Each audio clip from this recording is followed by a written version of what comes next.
I don't know you, Mark, but I do want to tell you that the little children on the playground were all boys. That were pulling their... Is that true? No, we're going to find that out from a clinician's perspective today. Let me see, Kate, do I advance these myself? Or here we go. Maybe let's put the microphone closer up to your... Oh, okay. Yeah. Super. Can you hear it? Or I can actually be here too.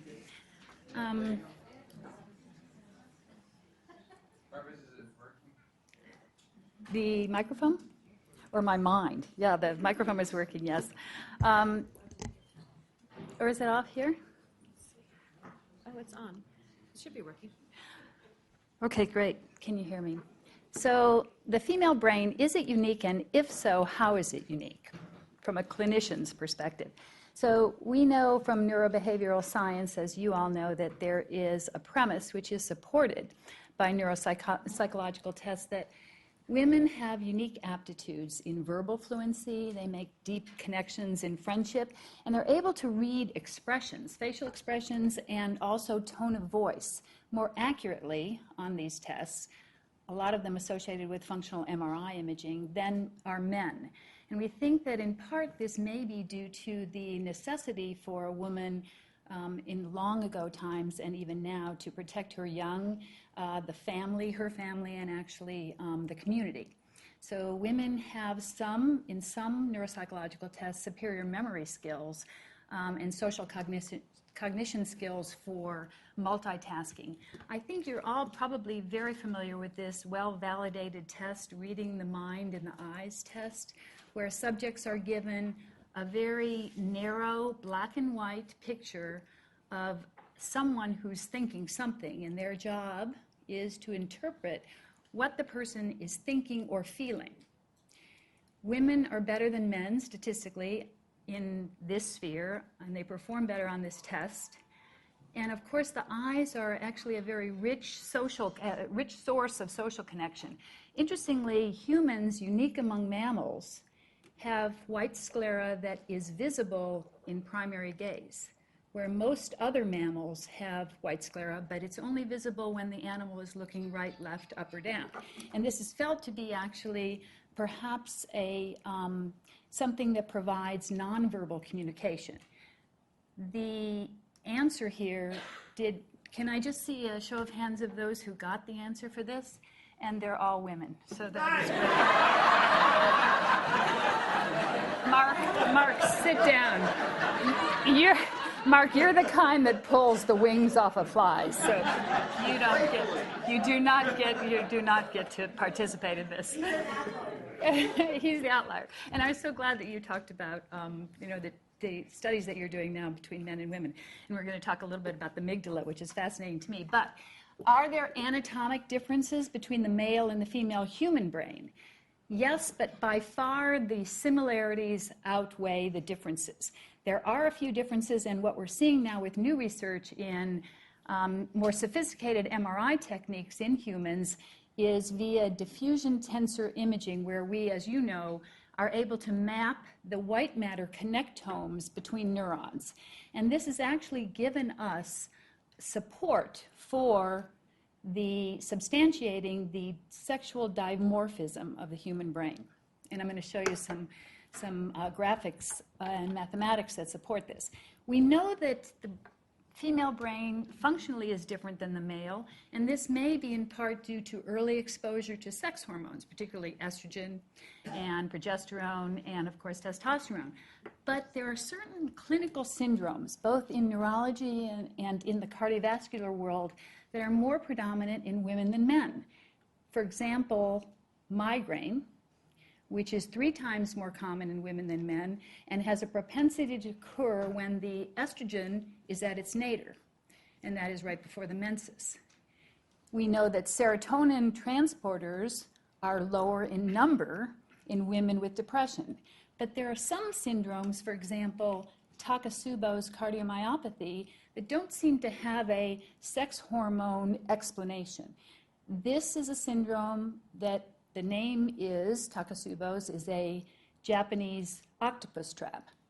And if you can see the ventriculogram on the right, it looks very much like the octopus trap. This is when the heart actually is stunned. The individual who experiences this, and we see it in our unit in the neuro ICU in patients with subarachnoid hemorrhage, also more common in women.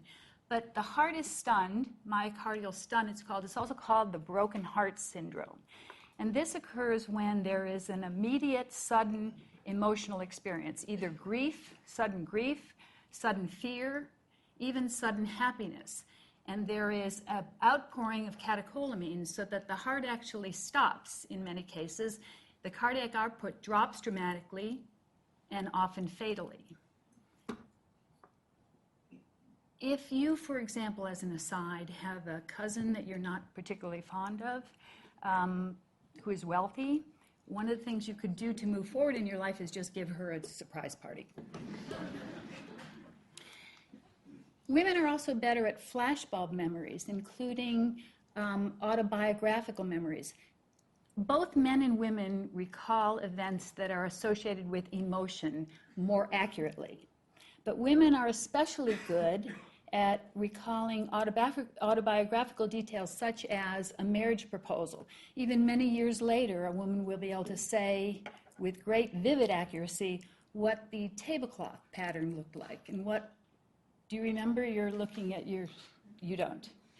Okay, well, but you're neurobehavioral science people, right? So this may be the cause.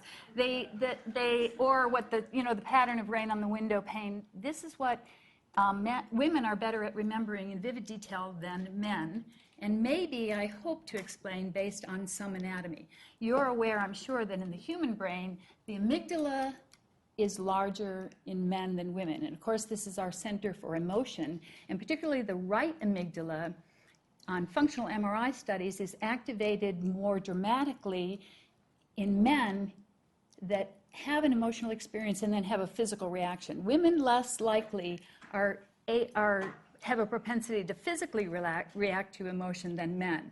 And of course, there are more androgen receptors in the amygdala than in other parts of the brain, including the hippocampus, which actually is larger in women. And of course, this is where we consolidate short-term memory to long-term memory.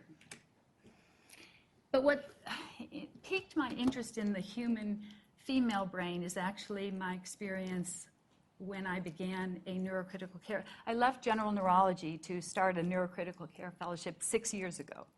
So I was, yes, probably the oldest fellow in the nation. I admit it, I'm not ashamed of it. But it was great. And what struck me, because many of our patients did die, was that the last words and last thoughts of individuals that we took care of were very different between women and men. Women, you would speak mostly at the end of life about their children. Men, more commonly, would talk about their spouse or partner and want to have that person with them, and then, surprisingly, no matter what their age, would speak of their moms. The first patient, I will call her Emily, that piqued my interest in this phenomenon at this important time of life, that is just before death, was a young woman who was the unintended victim of a drive-by shooting in Cincinnati. She had a gunshot wound, as you can see, to the right parietal area, which quickly turned into this, which is an epidural hematoma.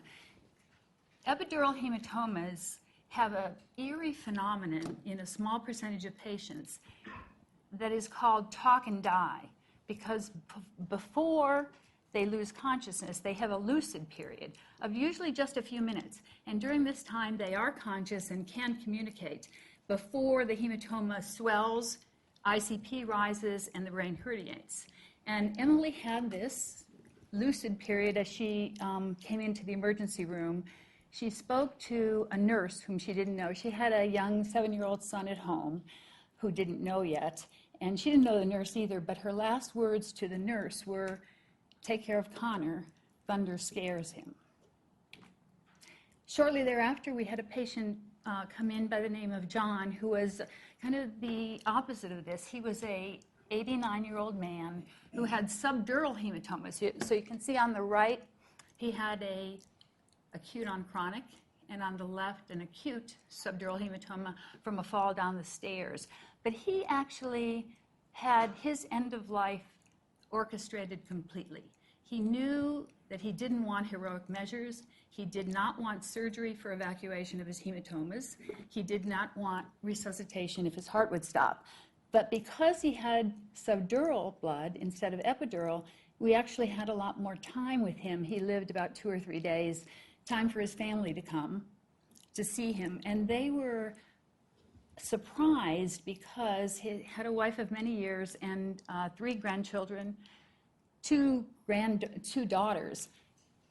His mother had died at the age of 17 when he was 17, under circumstances that he never spoke about. They speculated that it might have been suicide or an accident, but he never talked about his mom, and there were no photographs of her in the home, but yet she was what was on his mind in his last days.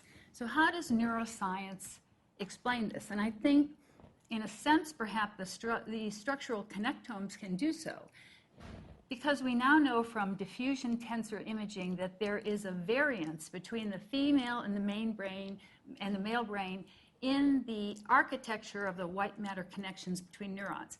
Men have stronger and more, mathematically more, intrahemispheric connections between for example, the frontal and parietal lobe, the frontocerebellar, ipsilateral cerebellum, whereas women have stronger interhemispheric connections via the corpus callosum.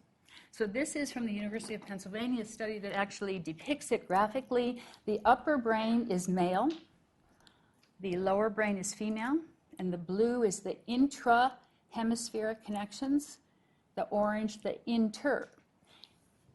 And I've just read an article very recently, which piqued my interest as well,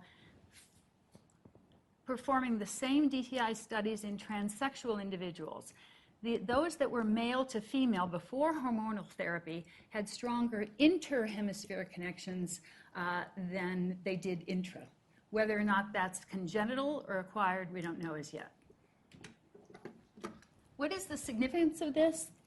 Male brains, we think, and possibly are structured to facilitate. Remember, the right amygdala is larger in men and more activated on functional MRI studies that show a physical response to an emotional reaction, whereas women do not. So the thought is that an intrahemispheric connection between the frontal and the cerebellum, ipsilateral cerebellum, which are motor centers, of course, and the visual occipital-parietal association areas actually explains some of their propensity to react physically to emotional events, whereas women are more designed by structural connectomes to facilitate communication between the analytical left hemisphere and the intuitive right.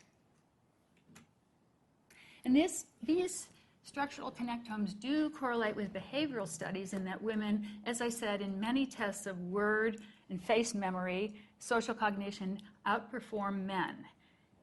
In addition, there are some, not all, but some studies of aphasia after stroke wherein women do better.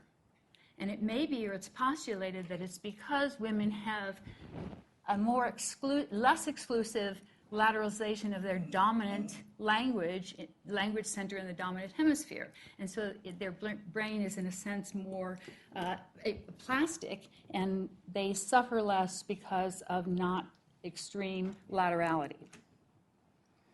So how could these studies support what I have found in neurocritical care to actually occur at the end of life and last thoughts and last words? Emily had a very strong conscious image of her son, and it was a peak emotional time both for her, recognizing the seriousness of her injury, and also a picture of her son, her 7-year-old, who had a fearful face, I'm sure, in her mind during a thunderstorm. Perhaps that, in her larger hippocampus, actually, the correlation can be explained by the stronger interconnection of structural connectomes between hemispheres instead of within. For John, however, I don't have an explanation. Here's a man of 89 years of age whose life was really a very rich tapestry. Had a wife of more than 52 years, children, grandchildren at his side, and yet his last words well, his last word actually was to a woman that he hadn't spoken of or seen in more than 70 years, and that word was Mom. Thank you.